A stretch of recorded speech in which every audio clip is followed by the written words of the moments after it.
Welcome back everybody. We're going to see if this little anime pistol, first run of the day, I'm a little bit restricted today, time and stuff, but we're going to see if this little anime pistol can hold its own. This is the Gauntlet. Red lights blink, hit him or miss, no A-zone love on a run like this. Split times telling every move gets scammed, but the shot clock stops, we see where you stand. The Gauntlet.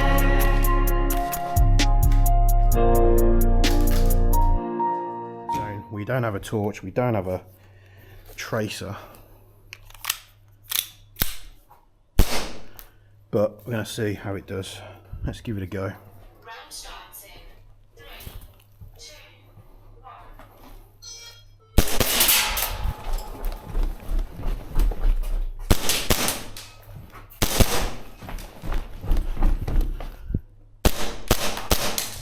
1. Really accurate, to be honest.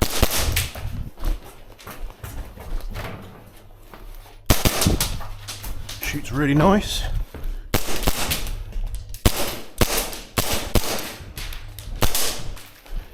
Change. Oh, not a good mag change at all.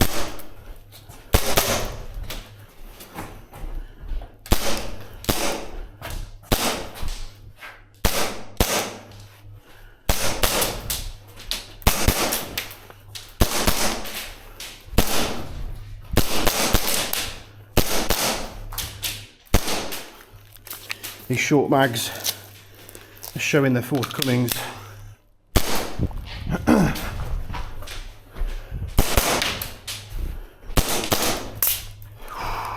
Might not be a good time, but just getting used to it.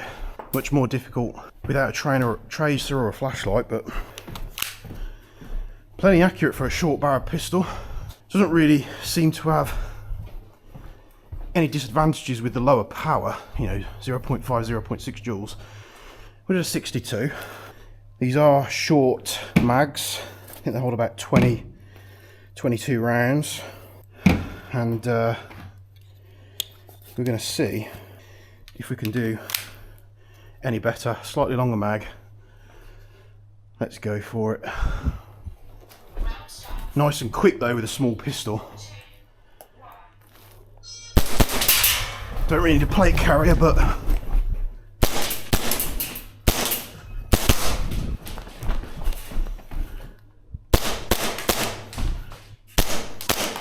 my only downside is I don't really know where it's shooting.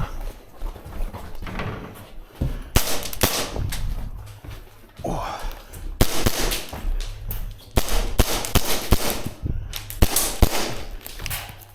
Right, a little bit better.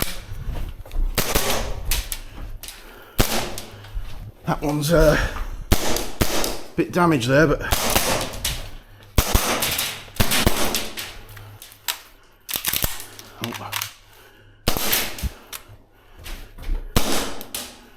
get a bit of a malfunction here.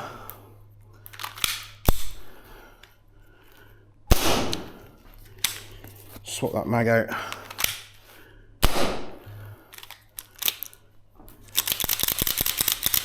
Oh, not good.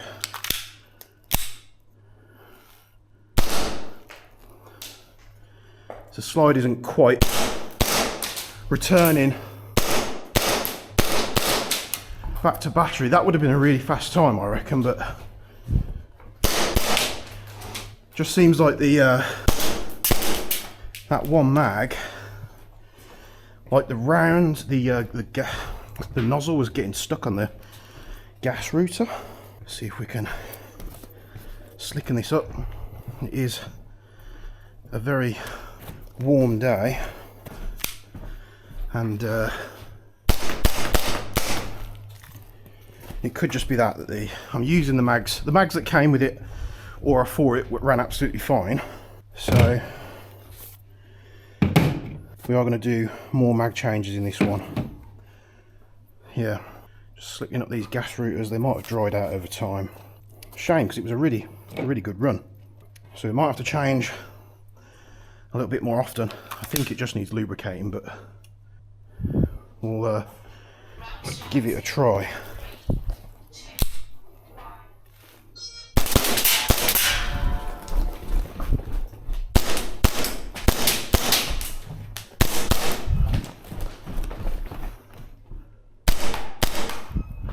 getting used to where the gun's shooting. Yeah, it's not going to be a good time, this.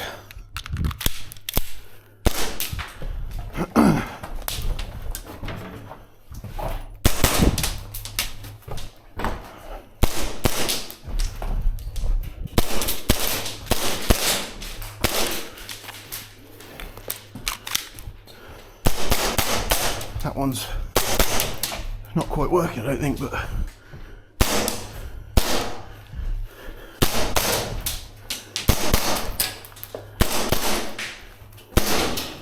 I've slickened those gas routers up and it's doing a lot better.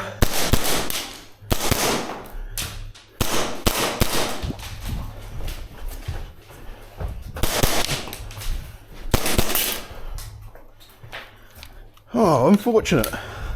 Silly little mishap, kind of ruined the episode, but we didn't do too bad at the start. The mags, like I say, might be the issue. Using extended mags, maybe they're pushing up a little bit harder on the loading arm. 64, not bad. If we'd had a flawless run, I think that would definitely be a sub 60. So, kind of knew it wasn't going to be the most time remarkable pistol, but it's a joy to shoot. And the only reason I'm not going to give it another run right now is because I could maybe try and get another run in. There's a guy coming who's booked the kill house, which you can book as well. You can book it by the hour. He's coming at 2 o'clock. So maybe we can rebomb these mags up and give it another go, but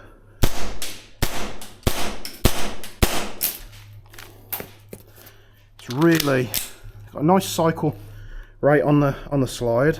The grip here does, I have got quite big hands, so a little bit of getting used to.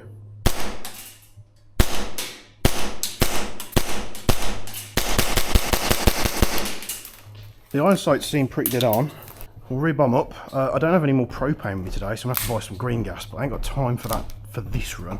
So we'll rebomb up and we'll go again.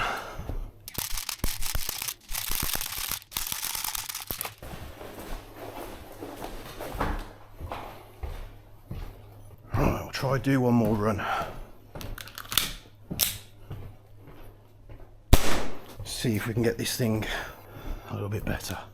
Right, come on, sub 60. We can do it. Round starting. 3, 2, 1.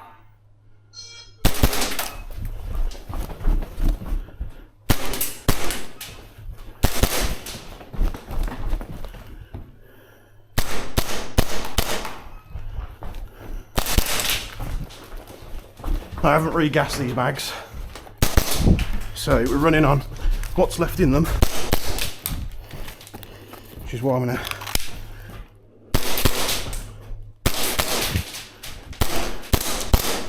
prematurely change.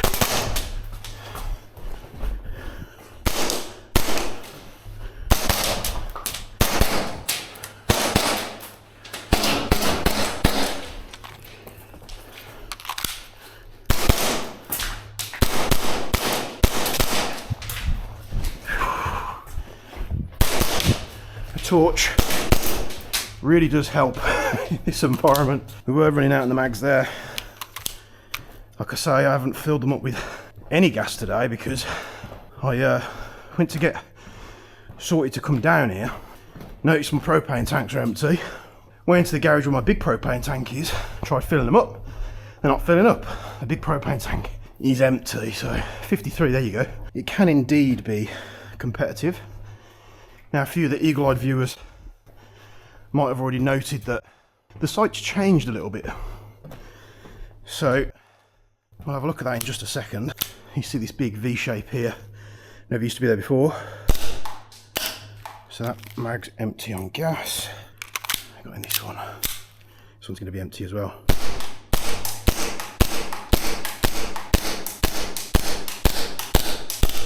Even when you're running on dregs, it still works.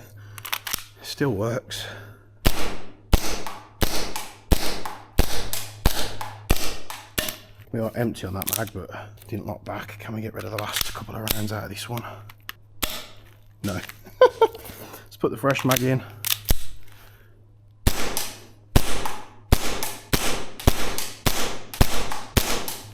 So that is much smaller than a man-sized target. We're probably 10 meters away. Obviously got barricades and stuff in the way now, but let's say you're behind cover like this and you're peeking.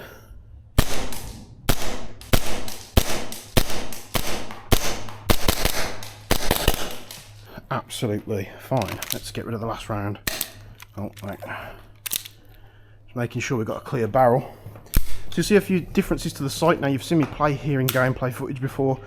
This is new. It breaks up the long stretch where people can pin you down right in the spawn. Got some extra barricades here. Everything else really, this side of the site is the same, but they have changed it in here now. Before, this used to be, it's weird standing next to this target, we normally shoot it from all over there. This used to be a bit of a funnel. This was all closed off, so you had to come through here and only go through these two doors, which you kind of get stuck there. So now what they've added is a third passage, some nice cover. They've opened this area up. You've got cover here, so you can get in down below the tyres. They had the barrels here before, of course, but they do make improvements to the site. It's a very, very good site. Maybe we should come tomorrow and do a game day. But what would we use? I do actually have mags for the VFC, so we could come and shoot the VFC, but we got no propane. So yeah, the Chisato. Can an anime pistol actually be usable? 100% yes. There's collectors out there that won't like the fact that I'm shooting this, but it's a very, very nice pistol. With the M45 mags, which is like a normal length 1911 mag, they do stick out a little bit, but it doesn't break your grip or anything like that. So the iron sights, I'm not sure if you can see that, but it would be nice that if there was some kind of colour on these sections here to help you acquire it. But that is the Chisato Tokyo Marui Mini 1911 D-Tonics 45, whatever we want to call it. A very cool pistol. Expensive but unique, and it kind of makes me want to get a family of D-Tonics 45 pistols now, so maybe we'll do that in the future. So thanks for tuning in, and we'll see you in the next one. The Tokyo Marui Chisato tiny 1911 D-Tonics 45. There's many ways you could refer to this pistol. It is, quite frankly, a D-Tonics 45 with a cosmetic kit attached to it. The only reason I knew of the anime that this pistol's from was Googling the pistol itself, seeing it on various websites. It's not a cheap pistol. Why is it so expensive? That's what led me to the anime. I watched the anime. I'm not a massive anime viewer. I don't watch much stuff. There's a few here and there that I'll watch, but watching the anime, got to the end of it, I was like, actually, I kind of want that pistol now. So it did like the reverse effect. And it is an expensive pistol for what it is. It's entirely made of plastic, as all Marui pistols are. It performs well. The only shortcoming on the day was trying to use the bigger 1911 mags, which, you know, I have had for a while with my M45. They were completely dry. I just slickened up the gas routers a little bit and the problem disappeared. So we didn't have any issues on the smaller mags that came with the gun, which were obviously much newer. You are at a disadvantage if you're running it in CQB like this, because you can't just slap a tracer on. You can't just slap a torch on. Now, you could do that overhand pistol stance that the police do, where they hold the torch under your firing hand, but it's going to make you less accurate, because you're way more accurate shooting pistols when you've got two hands gripping it. So you've got to take that into consideration. Are you a 1911 D-Tonics 45 fan and you just collect these things and you want to add it to your collection? It's a superb addition in my opinion. It's very unique. The grip is actually really comfortable. For a small pistol, I was surprised how comfortable it was. It was very accurate. It might not seem it on the video because I'm really trying to guess where I'm aiming. I can't see the BBs because I have no torch. I can't see the BBs because I don't have a tracer unit. I know I keep saying that, but you kind of have to get a feel. And a few runs in, I think I did get a feel for where the rounds are landing and adjust your aim. I think you could go into a CQB game in this type of environment and have lots of fun with it, as long as you just know what you're getting into. And there are cheaper alternatives you can get. I think Double Bell make one, or they do the one for the Vorpal bunnies, where that you can get them in like black and silver. So if you're not too worried about getting a Marui, you can get the double bell ones. They're not going to perform as good, of course, but they are cheaper, and they do have metal. You know, they're produced out of metal straight out the box, so you've got to have more weight there. Am I mad that I bought it and spent so much money on it? No. Me, as many of you may know, as much as I do these reviews and these Gauntlet videos and showing you bits and pieces internally, like the whole thing, one thing I probably am more than anything now is I am a bit of a collector. So buying these things are a lot of money, but I think it's something that's very diverse in my collection. I do have a lot of double stack guns, and when I say that, you know, guns with thicker mags, USPs, HK45, Glocks, SIGs, you name it. This is just something a little bit different for me, and yeah, I thought it did pretty well for the day. Hope you enjoyed it. It didn't seem too bad. It's going to put a lot of people off with the price, and obviously it's made of full plastic and all that. Hopefully I've covered as much as I can. I would really enjoy coming and doing a CQB game day here with it, and just seeing how competitive I can be with those, you know, shortcomings with not being able to see where I'm shooting. But hopefully you enjoyed this. Little bit of a hiccup on the day, but we fixed it later on. I did run out of propane, so I would have liked to kept going and do some more runs with it, but it is what it is. So very much big thanks to HC2. Big thanks to Netzy on the edit as always. Thank you for tuning to this video. Like the video, subscribe to the channel, check out the comments section and drop what you think. And as always, we'll be seeing you in the next one.